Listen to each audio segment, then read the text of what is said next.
You say maybe. You say you'll see how you feel. You say you might have something else that day. But what you really mean is, I'm already planning to stay home, and I need you to stop asking. Picture this. Someone texts about weekend plans. Your stomach drops. Not because you don't like them, but because now you have to construct a reason why you can't commit. Why you need to keep it loose. Why you're not sure yet. And the truth, the one you can't say out loud, is that you've already decided. You're staying home. You knew it the second they asked. But admitting that feels like confessing to something shameful.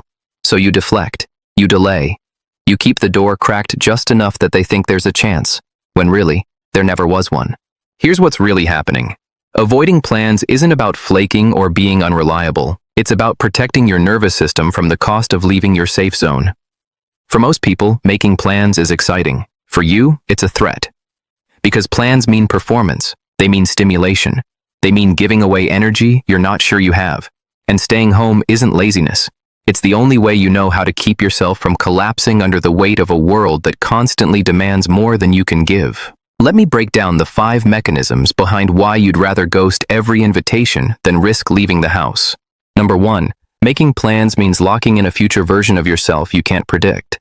Right now, saying yes feels manageable, but you don't know how you'll feel that day. What if you wake up depleted? What if your social battery is at 0?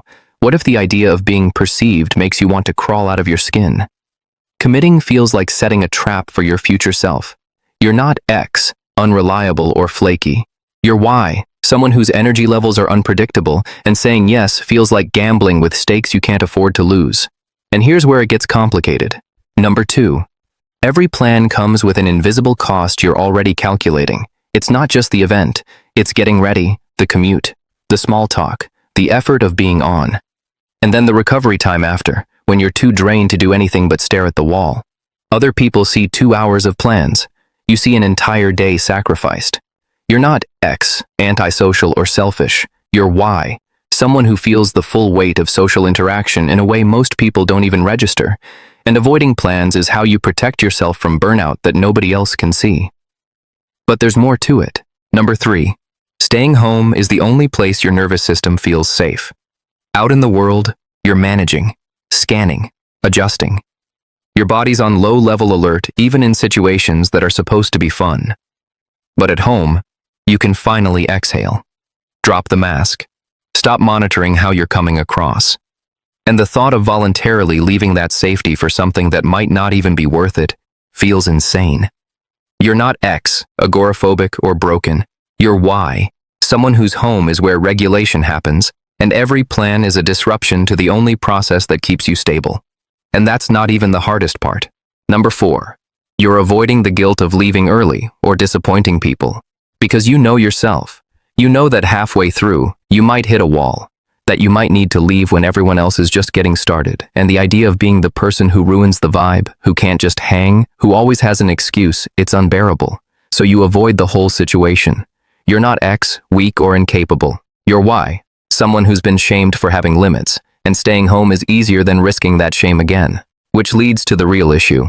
Number 5. Staying home isn't avoidance. It's where you actually want to be. Everyone acts like you're missing out, like you're depriving yourself. But the truth is, you're happiest alone, in your space, with your routines, your silence, your control. Going out isn't living. It's performing a version of living that exhausts you. You're not X, sad or isolated. You're Y, someone who's discovered that peace isn't found in noise and plans, and no amount of social pressure will make you pretend otherwise. And here's the beautiful contradiction. You're not hiding from life. You're protecting the life you've built. The one where you don't have to explain yourself, where your energy is yours, where staying home isn't giving up. It's choosing yourself.